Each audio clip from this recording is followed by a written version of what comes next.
varsin mielenkiintoinen. Matti Haakman keskellä, Toni Arima ja Erkki Laine laidoilla. Kakkoskentässä puolustavat Niko Marttila ja Timo Kaheliin. Ketjua johtaa Jarkko Savijoki ja laitureina pelaavat Marko Jantunen ja Erkki Mäkelä.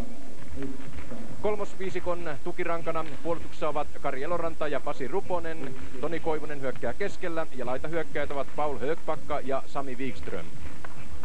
Hokireippaan varamaalivahtina on tänään Marko Putto, eli Jaromir Sindel ei pelaa. Ja muut vaihtomiehet ovat Erik Kakko, Toni Sihvonen ja Jarkko Piiparinen.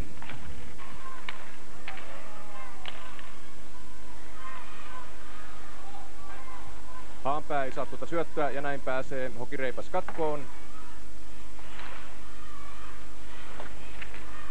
Ja niin lähtee Jypin kuuluisa ykkösviisikko hyökkäämään. Lindroos tuo kiekkoa voimakkaasti, mutta sitten maalivahti Pekka Ilmivalta pääsee väliin. Tämähän on kahden kokemattoman maalivahdin peli. Nimittäin Pekka Ilmivaltahan ei ole kovinkaan paljon tuolla Reippaan maalissa ollut hommissa. Nyt joutuu heti tosi hommiin maalin kulmalla. Ja samoin Jypi, heitä on täällä tarkkailemassa Tsekkoslovakian maajoukkueen päävalmentaja Stanislav Neveseli. Joni Lius johtaa Jypin kakkosviisikkoa, mutta kakkosviisikko ei pysty pitämään kiekkoa hyökkäysalueella ja niin lähtee Hokireipas tulemaan kohti jyväskyläläisaluetta, mutta siniviivalla on Jari Munk vastassa ja pystyy avaamaan pelin, mutta aika huonosti. Näin Hokireipas pääsee jälleen kiekkoon kiinni. Savijoki. Rastela ja Lius on vapaana. Nyt on Jypillä tilanne. Rastela syöttää, mutta syöttää liian taakse. Ja näin Lius ei pystynyt tuosta tilanteesta peliä jatkamaan. Hokireippaalla nyt vaikeuksia keskialueella.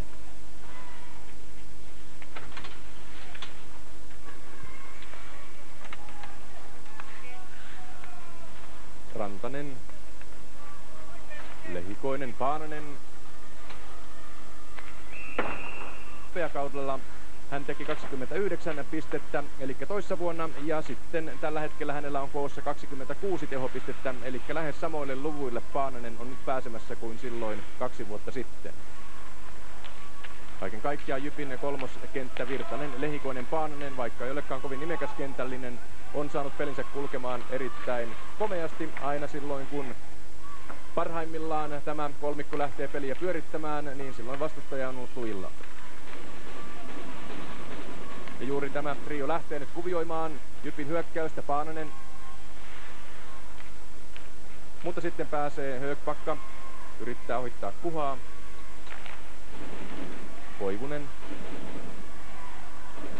Wikström on maalilla. Koivunen pitää edelleen kiekkoa. Sitten Wikström. Hän pääsee ampumaan ja tuppaa lujilla. Siellä on. Näin pystyy Hokireipas tekemään ottelun avausmaalin, kun ensimmäistä erää on pelattu vain reilut 3 minuuttia. Sami Wikström vie kotijoukkueen 1-0 johtoon. Ja siinä oikeastaan voidaan sanoa, että tämä ottelu, jos nyt merkitystä niin kovin paljon enää ole sitten kummallekaan joukkueelle paitsi tuo kunnia, niin siinä tuo puolustuspelin löysyys hieman ehkä näkyy. Siinä jätetään Wikström aika lailla vapaasti tuohon tilanteeseen. Tuppa hakee kokemusta nyt tältä sarjatasolta sitten tässä ottelussa heti alusta saakka, ja hän on tässä tilanteessa hieman myöhässä. Vapaasti päästään ampumaan ja siinä ensimmäisen kerrasti verkko pöllähtää. Maali oli Sami Wikströmille kauden 3. Hokireipas johtaa 1-0. Laukkanen kiekon kanssa ketjuunsa todella kokeneen kolmikon Haakmanin, Ariman ja Laineen. Alkukaudestaan Laine pelasi kolmoskentällisessä, mutta nyt sitten Esko Nokelainen on kauden edetessä yhdistänyt tämän kolmikon yhteen. Ja nyt sillä kolmikolla peli kulkeekin ja Duppa on jälleen luilla, mutta Kudas pystyy purkamaan paineen. Laukkasen kaukolaukaus. Haanpää. Vastassa on Antti Tikkanen. Ja hyvin vääntää Tikkanen voimakasta Haanpäätä vastaan. Pelasi erittäin hyvin tilanteen, näin Laine pääsee avaamaan hyökkäyksen. Haakman, mutta hän saa vastaansa Laurilan. Lindroos.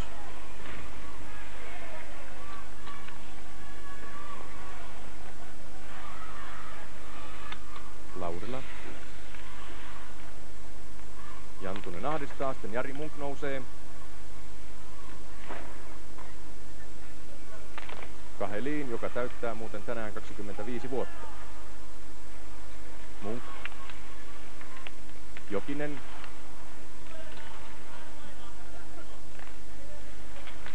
Jypillä nyt keskushyökkäinen numero 17 Joni Lius, joka pelaa ensimmäistä täyttä otteluaan. Hän on kauden aikana pelannut 10 vaihtoa ja hakee nyt kokemusta tulevia vuosia varten. Ja Kari Kanervo on tämän vuoksi sitten siirretty vilttiketjuun. Hokireivas pyörittää peliä hyvin jyväskyläläispäädyssä, mutta Leppänen pääsee kiekon riistoon ja sitten on Rantasen vuoro. Leppänen, Lius, Rastela. Ja Lius pääsee nostamaan rystyltä, Ilmivalta torjuu. Siinä on aika mielenkiintoinen yhdistelmä. Kari Eloranta, Hokireippaan kokenut puolustaja, avaa pelin, mutta sitten paha harsyöttö, Rantanen pääsee ampumaan ja Ilmivalta ottaa sinne jälleen hyvää torjunnan. Ja ainakin Ilmivalta pääsee heti pelin henkeen mukaan. Kerran aloituksen ja Paananen pystyy sinne ampumaan, kuvio toimii, mutta ei toimi loppuun asti. Sitten Kuha.